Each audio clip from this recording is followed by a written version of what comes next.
Hey there, and welcome to The Explainer. Today, we're going to pull back the curtain on something that feels like magic, but I promise you, it's pure physics. It's this invisible force you see all the time. So let's jump right in and figure it out. Okay, you've totally done this, right? You take a balloon, rub it on your hair, and boom, it just sticks to the wall like it's defying gravity. So what's really going on there? What is that invisible glue holding it up? Well, the secret behind it all is something called electric charge. And we're not just talking about getting a static shock from a doorknob. No, this is way bigger. It's a core property of, well, everything. It basically runs the show from the tiniest particles on up. All right, so let's settle it. Magic or physics? Let's kick off our investigation and break down what electric charge really is. Okay, let's start with the basics. The easiest way to think about charge is it's just a property that particles have, kind of like how they have mass. You can't see the charge, but oh boy, you can definitely see what it does. So in this story, we've got two main characters.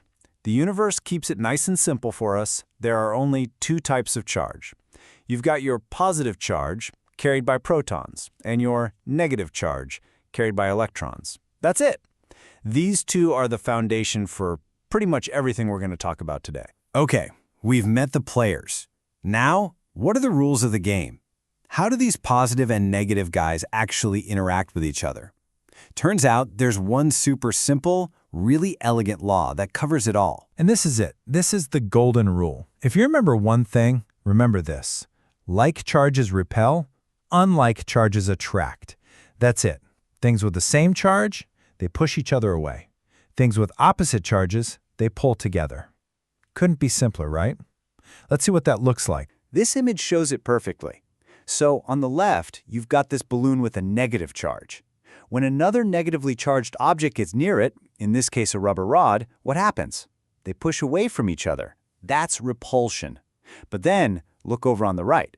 A positively charged glass rod comes close, and it yanks that balloon right towards it. That's attraction. So this chart just nails it down for us. Negative and negative repel. Negative and positive attract.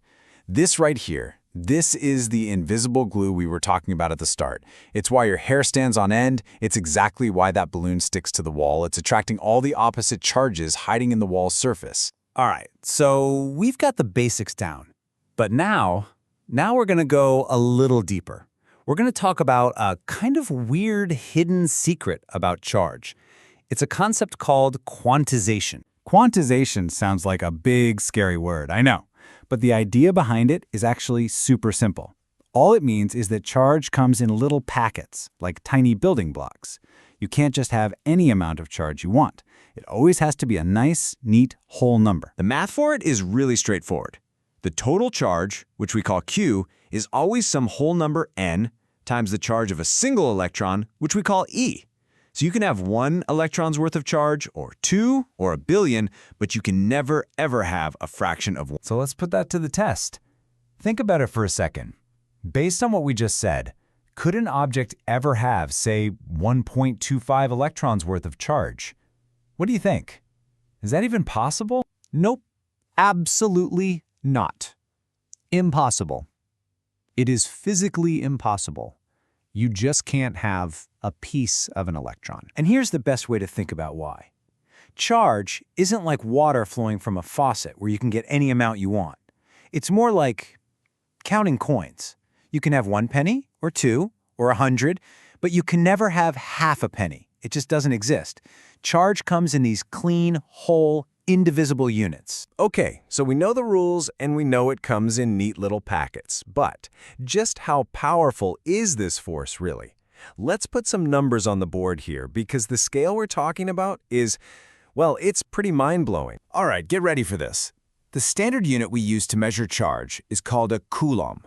Now, to get just 1 single coulomb of negative charge, you'd need to round up this many electrons. That's 6.25 quintillion. That's a 6 with 18 zeros after it. A massive, massive number. To try and wrap your head around that, that's not just more than all the grains of sand on Earth's beaches. It's 5,000 times more than all the sand on all the beaches on the entire planet. Just let that sink in for a second. That's how many of these tiny things you need for just 1 unit of charge. So what does all that add up to? What kind of punch does 1 coulomb pack? Well, if you had 2 objects, each with just 1 coulomb of charge on them, and you put them about a meter apart, they would blast away from each other with a force of 9 billion newtons. So what in the world is 9 billion newtons? Well, it's a ridiculous amount of force. It's enough power to literally launch a car into orbit. I'm not kidding. That's the absolutely staggering power of the electric force, and it's hiding inside every single atom all around us. Wow, okay, so we've gone from rubbing balloons on our hair all the way to launching cars into space. Let's bring it back down to Earth and recap the 3 key things you really need to remember from all this. Okay, takeaway number 1. Charge is simple. It's either positive or it's negative. That's it. Number 2. The law of charges. Opposites attract, likes repel. Easy. And number 3. Charge is quantized. It comes in whole pieces. You'll never ever find half an electron. And hey, if this stuff got you curious and you want to dive even deeper, this whole explainer is based on a really great article over on electronics-ed.com.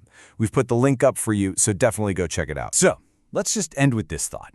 Isn't it just wild that something as simple as rubbing a balloon on your head can actually unlock one of the deepest, most fundamental secrets of the entire universe?